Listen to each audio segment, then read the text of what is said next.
So, you frittered away your last remaining face pages on food and rent, and now you have none left for your Roblox microtransactions. You know people in suits will sometimes give out face pages in exchange for agreeing with their emails in a bizarre ritual called a job, but you don't know where to find one.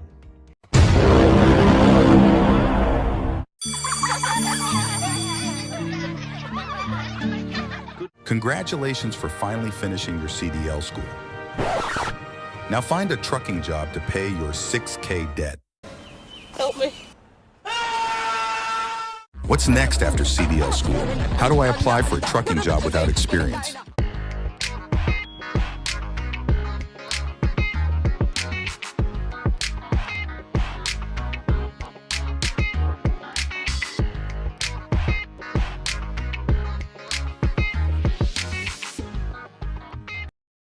No previous commercial driving experience?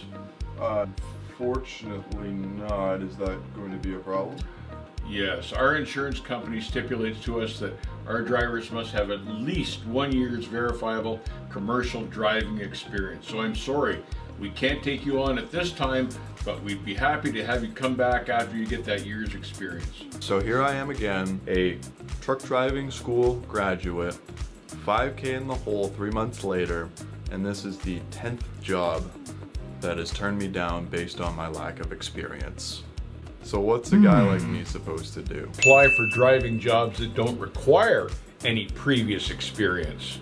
Often your first driving job can come with accumulating seat time that doesn't necessarily have to be behind the wheel of a tractor trailer. Everything from a delivery van to a dump truck can count. Apply to delivery truck companies, apply to construction companies with dump trucks, apply to rail and hydro companies with trucks, and apply to bus companies. To farming operations with trucks, to oil rig operations. There are snowplow trucks and gravel trucks for the townships and the counties.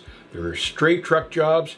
There are jobs driving delivery trucks for the local lumber mill. There are moving companies. There are large trucking operations that always need yard shunt drivers. There are independent owner operators that you may be able to get a job with. There are hotshot companies, and there are local mail parcel delivery companies like UPS and FedEx. And if you really buckle down, there are lots of jobs out there. Now on the bright side, you may find that one of these jobs suits you very well. Generally they pay well, and you may find out that's a place that you want to stay. Get a job with a mega carrier. As much as I hate to suggest this, you can always go to a mega carrier as a driver and work for them for a year to get in your 1 year seat time. But the advantage of that is you're not under contract and you can quit at any time. Look for companies with an apprenticeship program.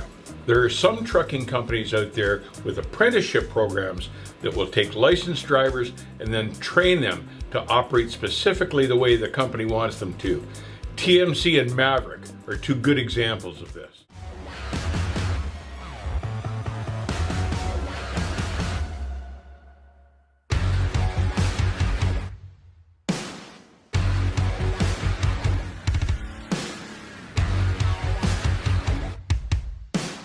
I'm not saying social media is bad, but a lot of people, they came into the trucking industry with false pretenses. It wasn't realistic. Wasn't a lot of thought put into it. It was just you seeing this person making money, and a lot of people just jumped into it. Social media kind of ruined trucking. It really started with the box truck. People talking about, oh, I'm making this, I'm making that my first year. And then, of course, people that don't know nothing about trucking or nothing about running a business, they like, oh, they saying they make $5,000 a week? I want to make $5,000 a week. Like, a lot of people is ignorant, so they thinking that they about to be $5,000 in the pocket. No, a lot of people do not explain to you. It's a lot of stuff that go with this transportation stuff. I'm on ops right now, but even with the company driver stuff, sure, this person might be making $1,500 a week, $2,000 a week, but how many hours are they working away from your family? Like, the over the road stuff, I feel like as a company driver, it really don't make sense. I ain't saying don't do it, but I'm just saying they should pay you for being away from your family and stuff like that. But they can't afford it. But anyway, social media ruined it. I seen a TikTok probably January this year, was like, everybody keep on talking about being a truck driver, but they really need to tell you, when you see these people posting their pay statements and they talking about they're making $3,000 to $5,000 a week, they are not company drivers, they are lease drivers. And And if you make at $3,000 as a lease or owner operator, you're doing bad anyway. $5,000 is kind of bad too, especially if you got a payment. And half of the drivers, they got payments, they just jumped out of it. Social media is the fault. You do not network. I don't get it. Some of y'all really only got social media truck driver friends. If you're a real truck driver, I feel like you should have real truck driver friends. I had plenty of people to talk to before I got on social media. It's like y'all not getting out here networking at these shipments, these different seasons and stuff like that. You don't think some of these drivers know about real good companies?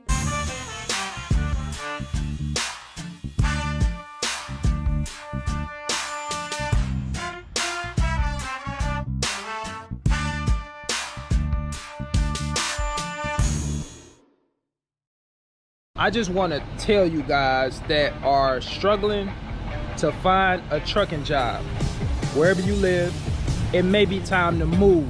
And I know some people may not want to hear that. If you live in a smaller city in particular, where you don't have very many options available, you may have to move to where the jobs are. Give yourself more opportunities to find a trucking job. And not only find a trucking job, but find a better paying trucking job. A lot of these bigger cities have way more opportunities out there for you, and it may be something that you might want to consider. If you've been really looking and you just haven't been lucky enough to find that job, it may be time to move, man. Get out of your comfort zone, move to a different city, a bigger city, and start your trucking journey. Obviously, you want to do some research on whatever city that you plan on moving to or you're thinking about moving to.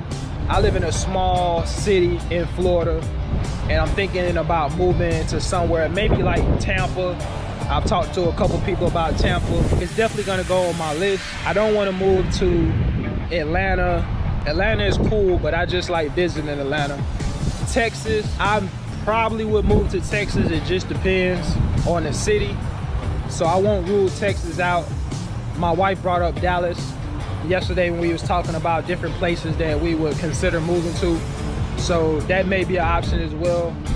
I know I don't want to move up north anywhere. I don't want to move nowhere where it's gonna snow a lot or anything like that. I want to really stay in the south if I can. I'm born and raised in Florida, but the city that I live in particular is just, it's a small city, so I love the big city vibe, right? When I go to Atlanta, I love the vibe that Atlanta has.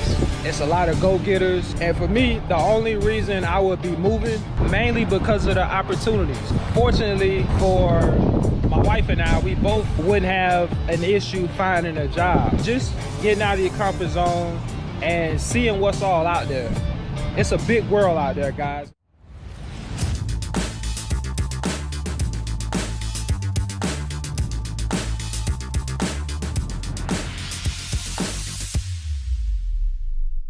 I wanted to talk about this app that I was personally introduced to. It's Driver Post. This app is so dope, guys. You should be able to find it on both Android or iPhone. I am not getting paid to tell you about this app, nor am I sponsored for this video, but this is something that I really felt would be truly helpful for you guys, because when I first got my CDL, I was like, you know what, okay, I got my CDL. I didn't go through a company, went through a grant, and my school was basically paid for to obtain my CDL. And once I finished school, in my mind, it was like, okay, now how do I obtain a trucking job? Let me tell you something that I really enjoy about this app. The fact that this app allows for you to enter your personal information one time, and literally you can send out multiple job applications to more than one company.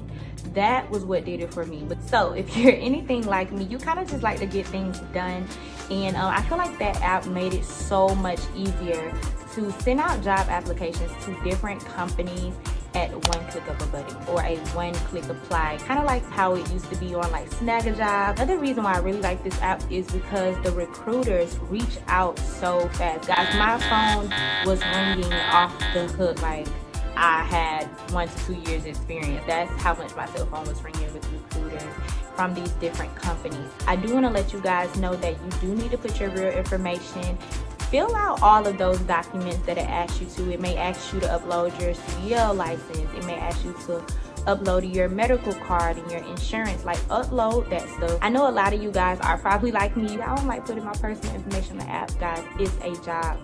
application type app. So I feel like your information would be very secure on this app. I don't really worry about information being stolen. And literally this app makes it so much easier for these people to get in contact with you. I was getting calls from Western Express, CR England, Swift, Rowell. It's some other companies that I can't even think of right now. It's so many. Even the smaller companies.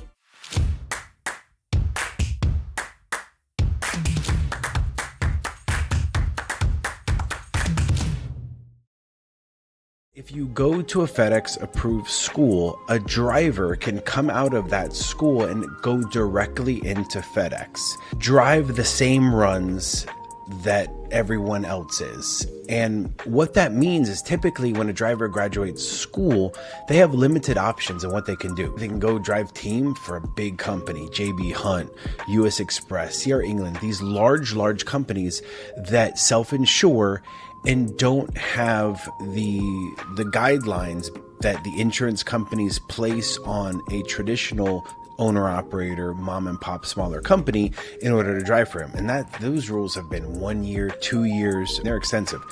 And so a FedEx approved school, once a driver graduates, they can go right into the entry-level driver program, the ELDP.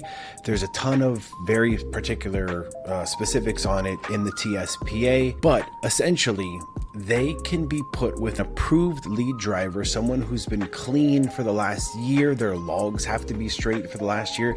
You put them together, and as long as you have a lead driver in the truck, then in about, it's like 7 weeks or so, that brand new driver fresh out of a FedEx approved school can become a normal driver for FedEx. It's a huge deal.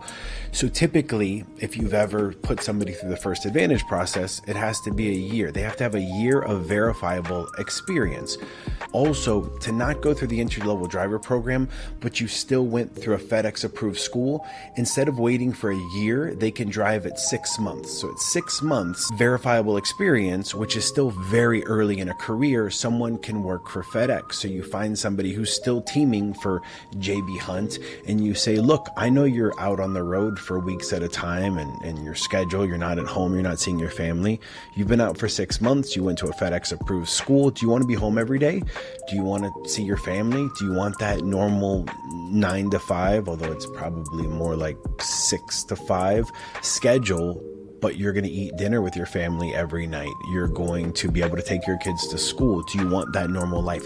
That's a benefit that gets so overlooked when we're talking about FedEx, or really when we're being frustrated with some of the nuances that come along with FedEx. That's one thing that just gets overlooked. Where are these jobs in the trucking industry? They just don't exist. The consistency that we're always talking about doesn't exist.